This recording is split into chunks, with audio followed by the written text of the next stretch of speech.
สบายดีพี่น้องสาวสุรไทยสบายดีพี่น้องFCที่น่าฮักทุกท่านเด้อมื้อนี้สาวสุรีกะอยู่บ้านพี่น้องเพราะว่าเนื่องจากว่างานเฮาก็ยกเลิกเนาะพี่น้องก็เลยบ่ได้ไปงานเวลามื้อนี้สาวสุรีก็เลยสิพาพี่น้องไปเลาะตลาดสวัสดีป้าลุงเว้ยมื้อนี้ไปเลยตลาดเด้อไปสร้างเป็นคนบ่คือหมู่ทุยะมาไปเด้อสาวไผ่เอาคลิปสบายดีป้าลุงไว้ป้าจะได้คลิปเร็วเปิดสะไผ่ไว้สะไผ่ลงตลาดเด้อได้ลูกได้ร้านแล้วบ่ทางนั้นนะเอาผัวก็ได้ลูกใหม่ตอนนี้นะเอาลูกเอาหลานสิย่างลงตลาดแม่วันศิลติมื้อนี้แม่เด้มื้อนี้วันศิลน้อยเฮาสิพากันลงไปตลาดไปเบิ่งหมูพี่น้องจักหมูมาหรือยังก็สิพากันแม่ใหญ่แก้วแล้วอยากกินอันพะโล้หมูค่ะนะพี่น้องหมูพะโล้หมูบ่แม่ไม่ได้ใส่เกิดนั่นน่ะจะบ่ลูกมันถือเบื้องสิน่ะไปใส่ไม้ลูกจังได๋ก็เตะล่มใส่แบบนั้นที่มาใส่อยู่ห่มพี่ลูกย่างมาใส่ห่มใส่ไม้ดีปานใดเด้อพี่น้องเดืองดังนี่ใหญ่จูงร้านต้องแต่งพอแพ้ผาดบ่า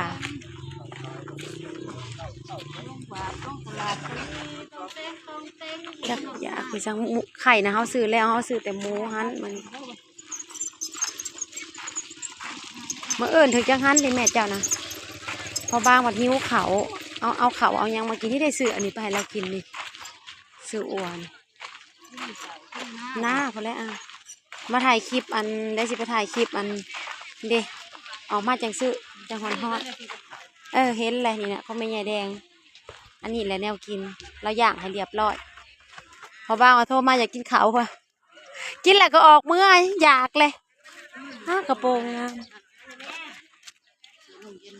เจียวมะกะแรงไปเบิ่งหมูก็ลูกหมูสิบดสิรอบมาพี่ยังในนี้นะพี่น้องตลาดบ้านสาวสุปนีคือคืนอะไรแนวกินเยอะแยะพี่น้องป้าเฮ็ด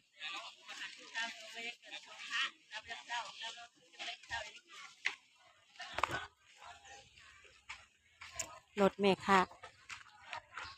กะลีโวกูแต่ละคนนะพี่น้องเอ้ยกูเขาหั่นหมูหลายหั่นเฮ้ย2 หั่น3 หั่นยายคือมาแต่เว้นไทยซัมเมอร์นี่วันศุกร์บ่วันศุกร์เราได้มาไว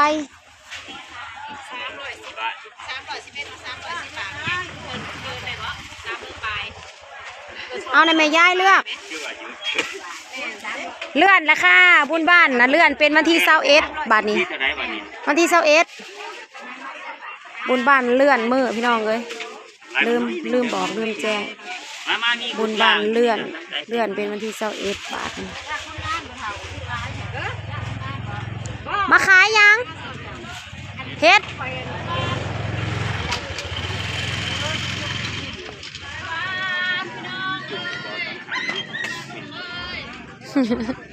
ขายหวานบ่อยตัวนะแม่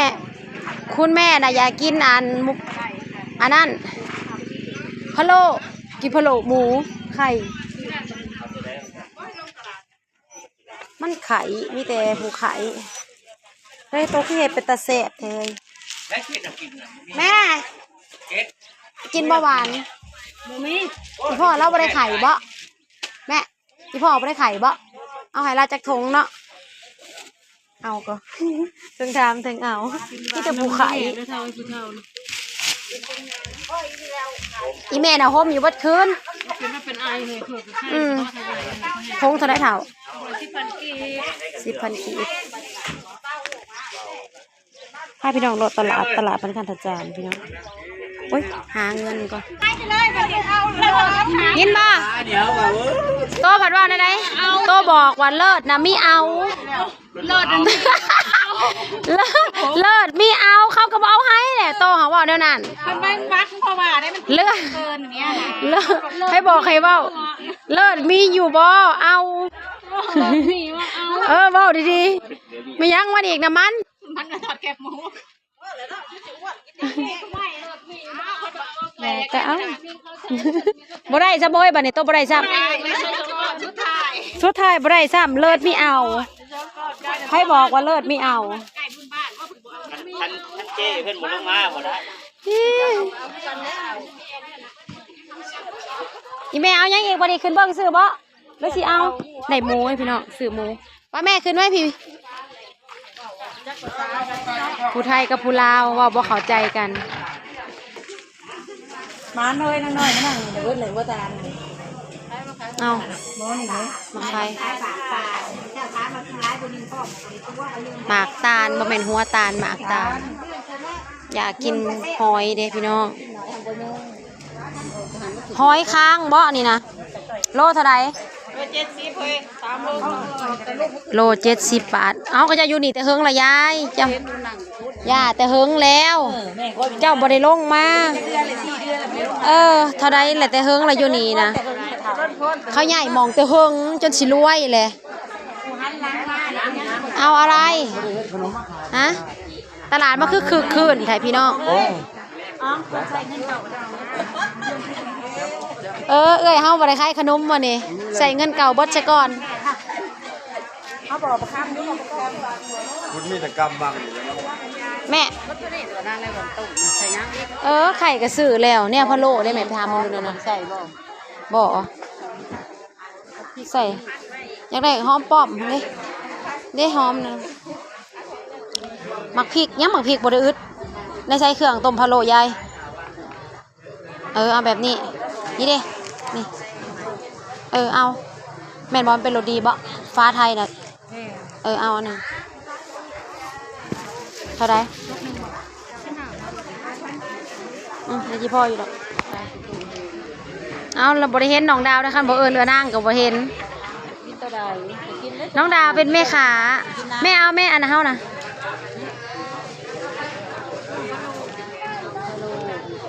หอมด้วยซะแม่เพิ่มขี่มูเอานี่10,000เอาออกไปมันพ่อแหละเอาตัวนี้เอาไป2,000เนี่ยเราเอาไปหา1,000มาเอาไปเบิร์ดเอาไปหา1,000นี่มาเอาให้แน่เอาให้ร้านเนี่ยนึง10,000นับเบิ้งหาใบน้ำสีชมพูชาเย็นยายอยากกินต้มพะโล้เลยมาซื้อหมูดิแล้วก็เครื่องต้มพะโล้ที่ได้คิงนะแม่โลเท่าไรคิงเอาให้เน่เอาให้เน่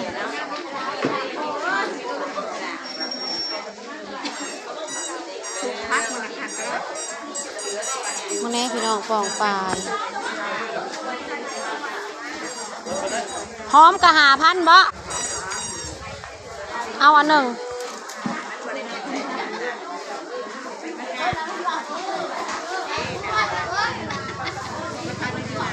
เด็ดแหละสิเอาหอมปลอมพี่น้องน้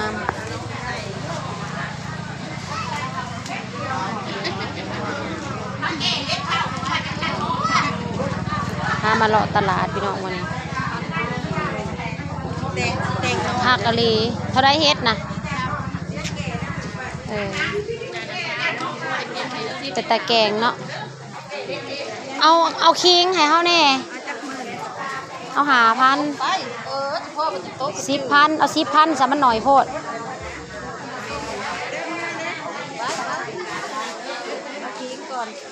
แล้วก็เอาตัวนี้แม่เลือกเนี่ย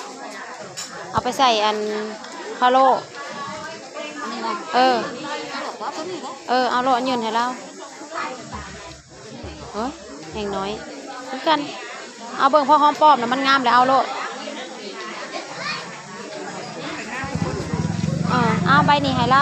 งามไปงามมันอยู่เลยเนาะ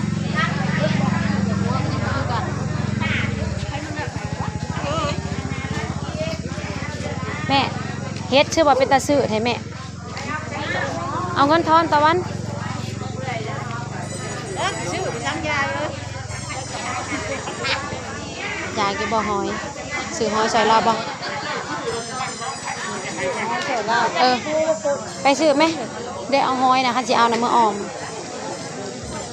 หอยเท่าไร10,000บ่หอยนะซื้อซอยผู้เฒ่าก่อนเอานี่เอาซอยแล้วเนี่ยอันนี้เงินนี่เจ้ามาแต่ใส่ยายบ่เอาไปซองบ่เจ้ามาแต่ใส่คันสิเอาไปซองก่อนเอาซอยเราไปซองแม่เดียวให้เราอีกเดี๋ยวจกเงินก่อนแม่ถือให้หนูนี่ปอดบ่ปอดก็เอาแล้วนะมันสารผิดล้วนๆเอาไปซองเลิศเอาไปซองเดี๋ยวเอาเงินให้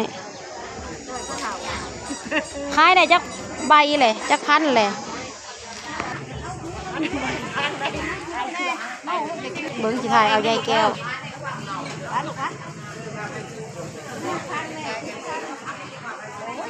กระปูอันนั้นแม่ไม่ใหญ่กระปูแหละนะอันนั้นแม่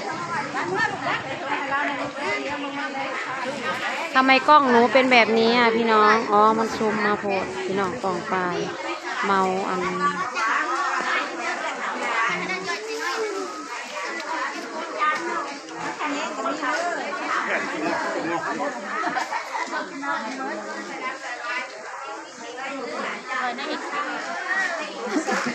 ยายผัดเอาอันนั้นแหละเอาอยู่บ้าถามยายใส่เลยแล้วไปเลยมาชื่อยังได้ยังไรบ่ปักจิกนะ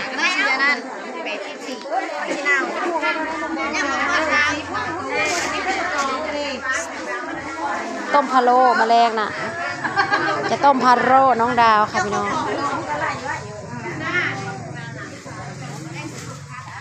ยาย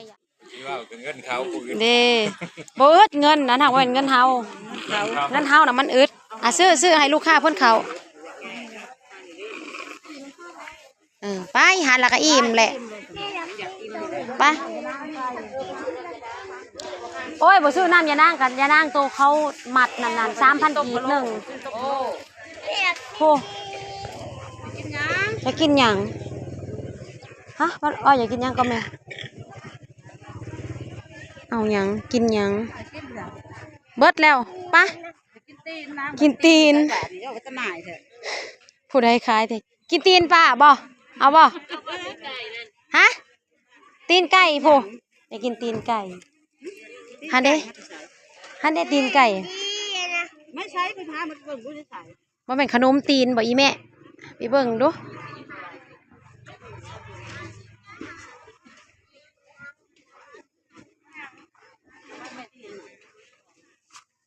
นี่นะตีนยังแม่ขนมตีนดึงเอาอุ้ยล่าสุดตะวันอยากกินขนมตีนดึงเพื่ออ้ายแน่อันหนึ่งท่านละแก้โลดแก้ทั้งเทิงมันนะอันทักพันนาง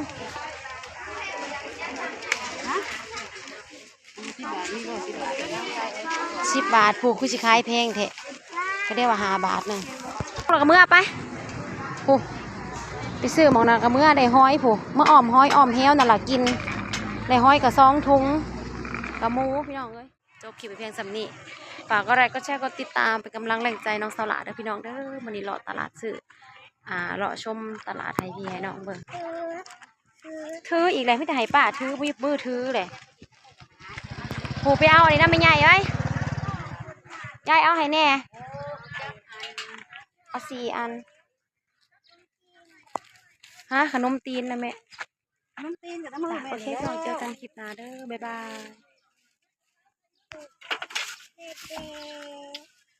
แดด